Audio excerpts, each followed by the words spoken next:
एक गांव में बहुत बड़ा डाकू रहता था और वो डाकू अपने गुजारा चलाने के लिए लोगों को लूटता था और लोगों को मारता था, काट मार भी करता था। जो धन दौलत पैसा है सब कुछ, जो भी सारी चीज़ें, वो सारी चीज़ को वो लूटता था और लोगों को मारता था। अगर नहीं दिया तो काट मार भी करता था। बहुत बड़ा डाकू था और उस गाँव में, उस गाँव के राजा भी डर गया वो डाकू का नाम से। और उस गाँव में लोग लोगों को चेतावनी देने लग गया कि उस गांव के जंगल के रास्ते कोई लोग जाना नहीं। अगर किसी को अगर काम हो तो एक दूसरे के साथ चले जाए, क्योंकि उस जंगल में अकेला चलना मना है। क्योंकि उस जंगल में वो डाकू रहता है जो डाकू अपनी ज़रूरतें पूरा करने के लिए, अपने घर परिवार के गुजारा चलाने के लिए वो कुछ भी कर सकता है। लोगों को लूट भी सकता है, लोगों को मार भी सकता है। इसके वजह से उस गांव में बहुत लोग डर गया और राज दरबार तक ये बात पहुंच गया। राजा भी डर गया और उस राज दरबार के सैनिक भी डर गया उस डाकू का नाम की वजह से। और उस गांव में कुछ समय के दिन के बाद बाद उसी गांव के रास्ता, जो जंगल का रास्ता, एक महात्मा नारायण जो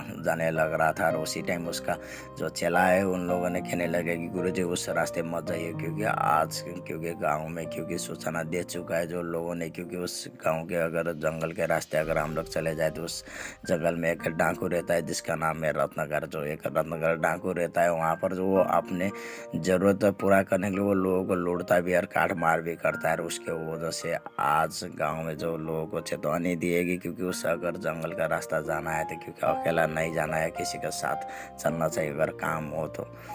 इसके वजह से जब जब चला वो, जब ये सारे बातें जब उस नारायण महात्मा को जब सुनाते तो वो कहते हैं कि कोई बात नहीं है, क्योंकि मेरे को कोई भय नहीं है और मेरे को कोई डर नहीं है, क्योंकि मेरे को जाना है उस रास्ते ही पहुंचना है, क्योंकि मेरे को जल्दी जाना है। तो उसके बाद वो नारायण महात्मा उस रास्ते चले जाते हैं जिस रास्ते जो डाकू रत्नाकर रहता था। जब ये सारे बात जब नारायण महात्मा के जब चला है, जब नारायण महात्मा को कहते हैं तो नारायण महात्मा कहते हैं मेरा वहाँ पर काम है, उसके बाद मेरे को चलना चाहिए। तो नारायण महात्मा अपने चलाए को कहते हैं और उस जगह से नारायण महात्मा जिस जगह से गुजर रहा था उस जगह में रत्नाकर डाकू रहता था। उस जगह से जब नारायण महात्मा जब गुजर रहा था तो उसको तो नारायण महात्मा को तो पहले ही कह चुका था कि वहाँ पर एक रत्नाकर डाकू रहता है और वो आपको वो चोरी भी कर सकता है, आपको लूट भी सकता है, आपको मार भी सकता है, आपको ठग भी सकता है, क्योंकि वो बहुत बड़ा डाकू है। तो रत्नाकर महात्मा अपने रास्ता गुजर रहा था और ये बात सारी चीज़ को छोड़कर वो अपने रास्ते गुजर रहा था। और जब धीरे धीरे आगे बढ़ते चले गए, जब पर जंगल के रास्ते बीच रास्ते में पहुंच गया जहाँ पर रत्नाकर डाकू रहता था। और उस जगह में पहुंचने के बाद जब नारायण महात्मा जब आगे बढ़ते चले जाते हैं तो जब रत्नाकर के जब जगह में पहुंचने के बाद रत्नाकर डाकू का जो जितने भी सैनिक है, जितने भी लोग हैं, जितने भी जो डाकू जो चोरी डकौटी करने वाले लोग जितने भी जो उन लोग का साथ है, उन लोगों ने सारे लोगों ने उस नारायण महात्मा को घेर लेते हैं। और उसके बाद रत्नाकर डाकू आते हैं और कहने लगता है कि नारायण महात्मा को तुम्हें डर नहीं है, तुम्हें भय नहीं है, किस रास्ते तुम जा रहे हो, तुम भी अकेले, वो भी तुम्हें डर नहीं लगता है। यहाँ पर आपको पता नहीं है क्योंकि यहाँ पर रत्नाकर डाकू रहता है वो मैं हूँ, क्योंकि मैं लोगों को मारता भी हूँ, लोगों को मैं लूटता भी है, लोगों को मैं ठगता भी हूँ, लोगों का धन दौलत पे से सारे चीज़ मैं लूट कर लेकर चले जाता हूँ। अगर नहीं दिया तो मैं लोगों को मारता हूँ, क्योंकि तुम्हें मेरे को देख कर भय नहीं है। तो जब ये नारायण महात्मा को कहते हैं तो नारायण महात्मा और उस रत्नाकर डाकू कहने लगता है कि मेरे को कोई भय नहीं है। नारायण महात्मा ने कहते हैं कि ना तो मेरे को सफलता का भय है, ना तो प्राण का, न तो कल का, न तो कलंक का, मेरे को किसी चीज़ से भय नहीं है। उसके बाद नारायण महात्मा कहते हैं कि रत्नाकर डाकू को क्या तुम निर्भय हो? तो उसके बाद रत्नाकर डाकू कहते हैं कि हाँ मैं निर्भय हूँ। तो उसके बाद रत्नाकर डाकू कहते हैं कि ना तो मेरे को सफलता का भय है, ना तो प्राण का, न तो कल का, न तो कलंक का, मेरे को किसी चीज़ से परवाह नहीं है और किसी से भय नहीं है, न राजा से न प्रजा से। तो उसके बाद और रत्नाकर डाकू ने जब ये शब्द नारायण महात्मा को कहते हैं तो नारायण महात्मा कहते हैं तो अच्छा ठीक है, तो इतनी रात को जंगल में क्यों छुपे रहते हैं, तो क्या तुम राजा से डरते हो? तो उसके बाद रत्नाकर डाकू कहते हैं कि नहीं। तो उसके बाद फिर से नारायण महात्मा कहते हैं क्या तुम प्रजा से डरते हो? तो उसके बाद रत्नाकर डाकू कहते हैं नहीं। तो उसके बाद फिर से नारायण महात्मा कहते हैं क्या तुम पाप से डरते हो? तो उसके बाद रत्नाकर डाकू बहुत गुस्से में कहते हैं और नहीं। तो उसके बाद इस जंगल में रात को छुप कर क्यों रहते हैं? तो उसके बाद जब नारायण महात्मा ने ये कहते हैं तब रत्नाकर डाकू ने कहते हैं क्या उन लोगों ने की हुए क्या पाप नहीं है जो राजा ने की हुए, जो प्रजा ने की हुई, उन लोगों ने जनता के साथ, समाज के लोगों के साथ जो उन लोगों ने की हुए, क्या वो पाप नहीं है? तो उन लोगों ने मैंने देखा वो राज दरबार जो राजा प्रजा ने उन लोगों ने की हुई छल कपट से उन लोगों ने अपने राज दरबार जो चलाए हुए जनता के साथ उन लोगों ने बहुत अन्याय की हुए, क्या उन लोगों ने वो पाप नहीं था? तो उसके बाद नारायण महात्मा ने कहते हैं कि क्या दूसरे को पाप को अगर खुद के पाप से जोड़कर अगर खुद को सही ठहराना ये गलत है रत्नाकर। जब नारायण महात्मा जब ये शब्द कहते हैं तो और उसके बाद रत्नाकर डाकू चुप रहता है और नारायण महात्मा ने कहते हैं कि अच्छा तो ठीक है, तो कोई बात नहीं, इसका उत्तर भी मैं ही दूंगा, क्योंकि जो तुमने की हुआ है वो पाप नहीं है।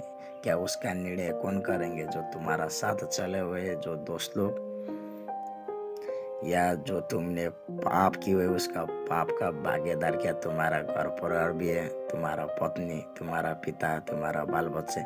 जब ये शब्द नारायण महात्मा कहते हैं तो और रत्नाकर डाकू ने कहते हैं हाँ, क्योंकि मेरा घर परिवार भी मेरे पाप के भागीदार है, क्योंकि मैं उन्हीं लोगों के लिए तो ये सब करता हूँ। तो उसके बाद नारायण महात्मा ने कहते हैं तो अच्छा तो ठीक है, तो तुम पहले घर जाके पूछ के आओ अपने पिता से और अपने बीवी से, क्योंकि उन लोग जो तुमने की हुए वो उस पाप का भागीदार है या नहीं, ये पूछ के आओ। तो उसके बाद रत्नाकर डाकू ने अपने दोस्तों को बहुत गुस्से में कहते हैं कि इस नारायण महात्मा को यहीं पर पकड़ कर रखना, क्योंकि मैं पहले घर पर पूछ कर आता हूँ कि इस सवाल का उत्तर और जवाब मैं लेकर आता हूँ, तब तक इस नारायण महात्मा को यहीं पर बांध कर रखना। तो उसके बाद रत्नाकर डाकू अपने घर चला जाता है और अपनी बीवी और अपने पिता से पूछने के लिए कि जो उनने किए जो पाप के भागीदार क्या उन लोग भी है या नहीं है, इस सवाल का जवाब पूछने के लिए घर चले जाते हैं रत्नाकर डाकू। और उसके बाद जब रत्नाकर डाकू अपने घर पहुंच जाते हैं तो उसका पिताजी कहते हैं कि रत्नाकर आज तुम बहुत जल्दी आ गया, क्योंकि आज